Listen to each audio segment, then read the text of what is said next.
Graça e paz, amados e amadas, aqui é a Kátia Rios e nós estamos hoje em Isaías 58.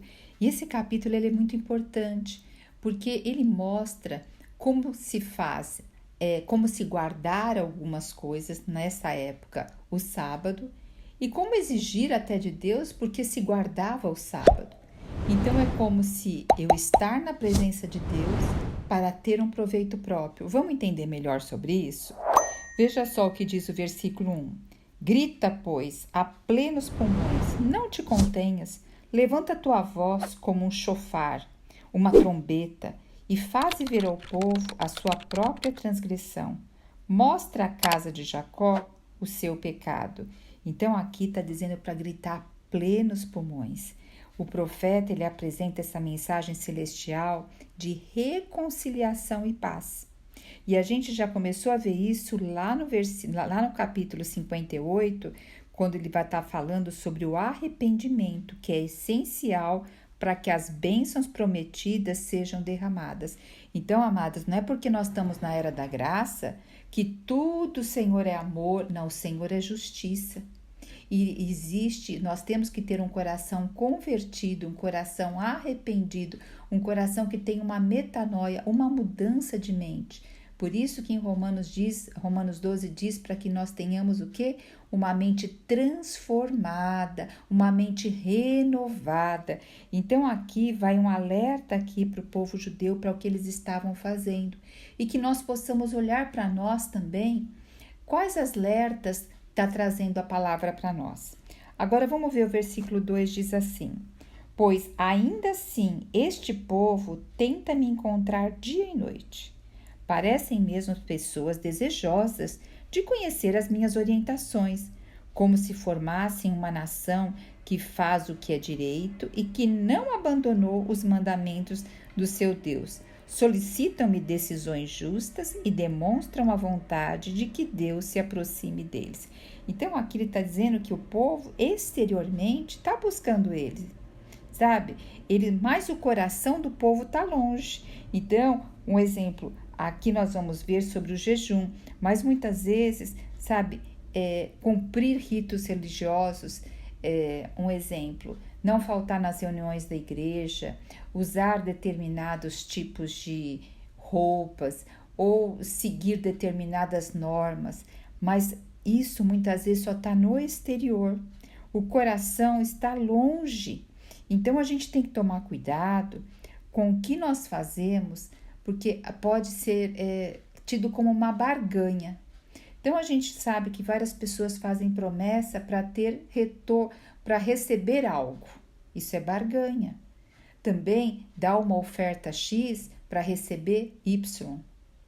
Então tem várias coisas hoje, principalmente o evangelho da prosperidade, o evangelho de milagres, que tudo querendo fazer uma barganha com o Senhor. O Senhor não trabalha desse jeito. Isso é a nossa maneira humana e caída de negociar as coisas, tá? E aqui ele vai dizer assim, ó, então eles estão exteriormente, eles professam o Senhor, como eu já disse, e o coração deles estão longe, tá? Eles se apegam mais às formas externas da religião e negligenciam os princípios básicos de viver na presença do Senhor. A gente vai ver que eles jejuam e oram, observando o sábado e as festas sagradas. Eles vão apresentar ofertas no templo, eles participam das assembleias solenes e, ao mesmo tempo, em que se envolve com toda forma de iniquidade. Então, muitas vezes guarda um dia ou guarda um ritual, mas naquele dia o coração dele não está naquilo, tá? Agora vamos ver o versículo 3 que a gente vai começar a entender melhor isso, olha, sobre o jejum. E olha só, eles questionam e dizem assim: por que jejuamos regularmente se tu nem o reparas? Temos mortificado e humilhado sobremaneira as nossas almas, e tu nem tomas conhecimento de tudo isso? Então, o povo ainda está falando com hipocrisia, dizendo que eles fazem isso e que Deus não está olhando para eles.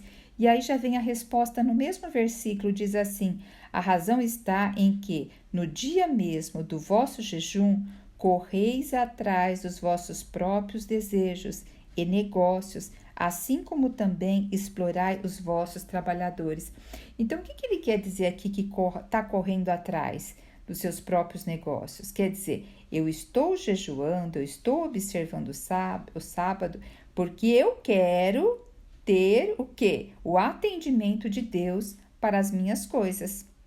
Então, vocês percebem? E também, nesses dias, eles continuavam aqui com o coração que oprimindo, explorando os trabalhadores. Quer dizer, eles se isentavam, né, do trabalho, mas eles estavam explorando os seus trabalhadores. Eles estavam correndo atrás dos seus próprios negócios, atrás dos seus próprios interesses. O coração deles não estava realmente voltado ao Senhor. E sabe, amados, em Mateus, o Senhor nos traz uma passagem que diz que muitos falarão: Senhor, eu curei em teu nome, Senhor, eu fiz milagres em teu nome. E o Senhor vai falar: não vos conheço, apartai-vos de mim. Porque veja, muitas coisas se faz, entre aspas, para o Senhor, mas aquilo não é para o Senhor. Existe ali um orgulho, um egoísmo, existe um interesse próprio. E nós devemos todo dia consultar o nosso coração para ver o que nós estamos fazendo, se existe uma barganha, se existe um orgulho, se existe um egoísmo aí em nós. E sabe, amados, isso muitas vezes a gente nem percebe e a gente tem que consultar o Senhor para entender melhor o nosso coração. Dizer no versículo 4 que além de eles terem todos esses interesses, que o jejum deles sempre terminam em brigas, em rixa, em violência, em brutalidade. Por quê? Porque ficam discutindo negócios, ficam discutindo sobre terras, sobre trabalhadores. Então, sempre acaba tendo discussão sobre isso, tá? E ele vai dizer no versículo 5, porventura foi esse jejum que eu idealizei?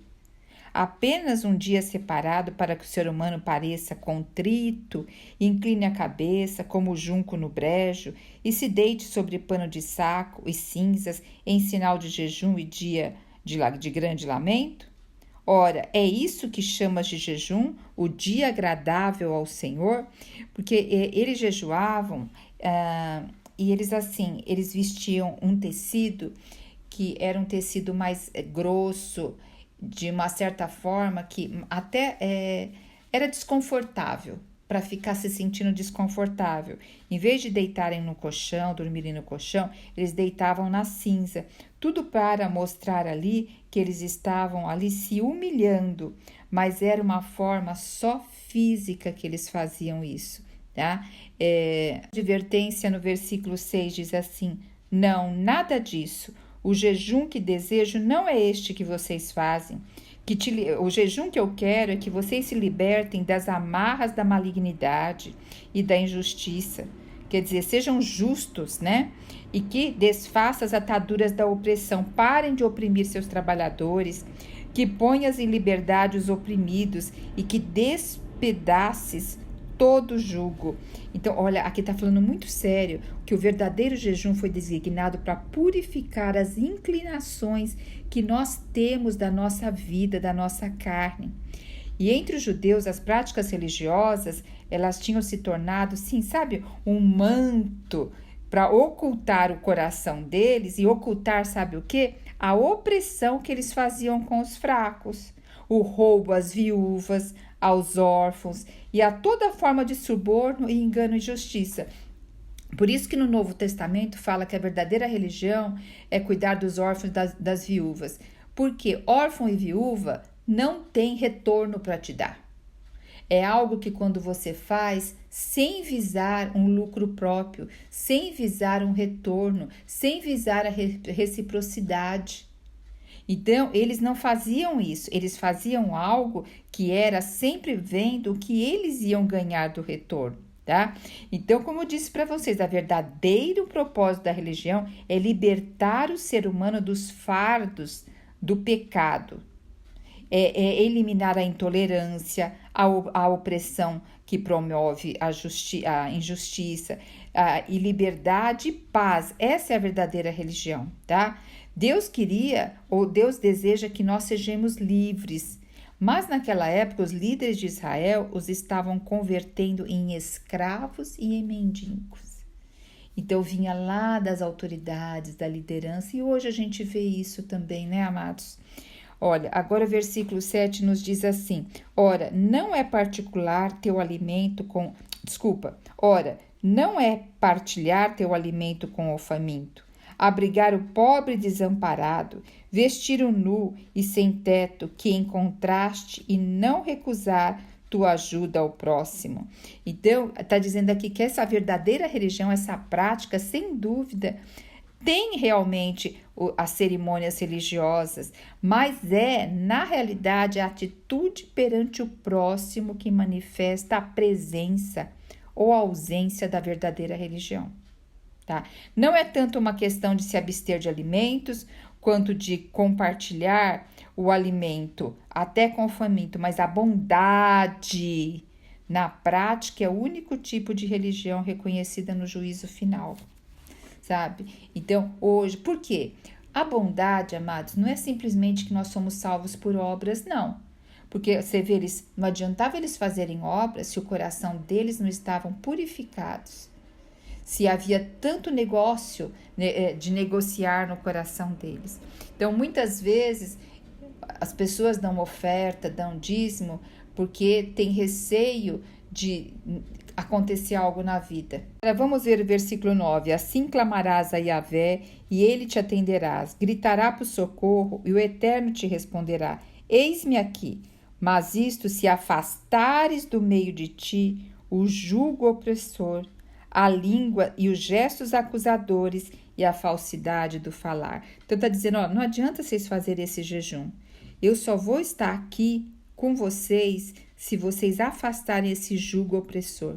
Sabe, amados, dentro das instituições religiosas tem muita crítica, censura, fofoca, insinuações, e muitas pessoas tornam o fardo do próximo quase insuportável, do seu próprio irmão.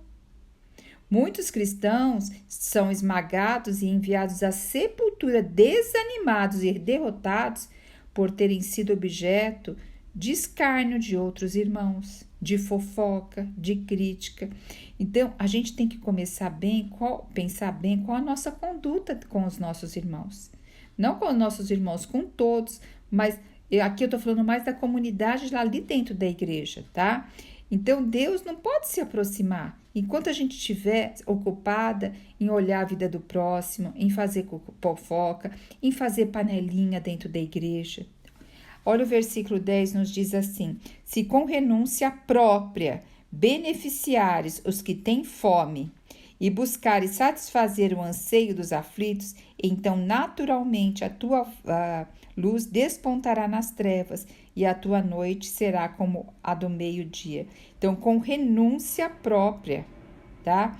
Então, tem que ter uma renúncia aí, para que você realmente seja uma pessoa guiada pelo Senhor e não o seu egoísmo na frente. E fala aqui que faltará... Não, versículo 12. Seu povo reconstruirá as velhas ruínas e restaurará os alicerces antigos. Será chamado reparador de muros, restaurador de caminho e moradias. Então, hoje o Senhor está nos conclamando a sermos reparadores de muros, para não termos interesses próprios ao fazer o bem, para a gente começar a observar nossa conduta junto aos irmãos, porque hoje nós vivemos na época da informática e nós vivemos na época de falar muito de um dos outros. Então, tudo isso é uma forma de estar oprimindo o nosso irmão, tá? Então, a gente reparar essas brechas, olhar para nós e realmente pedir sabedoria e fechar todas essas brechas. Agora, o versículo 13: se desviares teus pés, a fim de que não profanes o sábado, e para não fazer o que bem quiser em meu santo dia, se considerares e chamares delícia o meu sábado e honroso santo dia do Eterno, e se o dignificares, deixando de seguir seus próprios caminhos, de fazer o que bem deseja e de falar irrefletidamente. Então, está falando para não falar irrefletidamente. Olha só. Sabe? Está dizendo para honrar o dia do Senhor, para rever os caminhos e não fazer o que deseja. Então, a gente tem que consultar muito isso que eu quero fazer é para honrar o Senhor? É com propósito eterno? É para edificar a vida do outro? Ou é só um desejo meu? Então a gente tem que estar realmente colocando tudo isso em pauta, né? E vamos para o último versículo. Eu também queria só voltar um pouquinho mais sobre essa parte dos próprios interesses, sabe? Porque o próprio interesse, a essência dele é o egoísmo, é o pecado do egoísmo. Fazer o que a gente deseja sem levar em consideração a palavra de Deus, a necessidade do próximo, né? Então a gente tem que olhar muito, porque está voltado à parte do orgulho e do egoísmo. Agora, o último versículo fala assim: então encontrarás no Senhor a tua grande alegria. Então, se você fizer tudo isso, você vai encontrar no Senhor a tua grande alegria. E eu farei com que cavalgues nos altos da terra, e te banqueteareis com a herança de Jacó, teu pai, porquanto a boca de Yahvé disse. Então, você vê que lá no versículo 3, 2, eles estavam reclamando, né? Por que eles, versículo 2 e 3, eles estavam reclamando que eles faziam tudo aquilo e o Senhor não respondia. E agora o Senhor está deixando claro para eles o seguinte, que o Senhor responde sim, se eles fizerem tudo isso que a gente viu em cima. E eles vão cavalgar nos altos montes da terra. Então isso também é o que o Senhor está falando para nós, né, amadas e amados? Então vamos atentar para isso. Aleluia! Jesus Cristo é o nosso Senhor. Você já se viu sobrecarregada por pensamentos negativos e ansiedade? Deseja encontrar uma maneira de viver com confiança e proteção?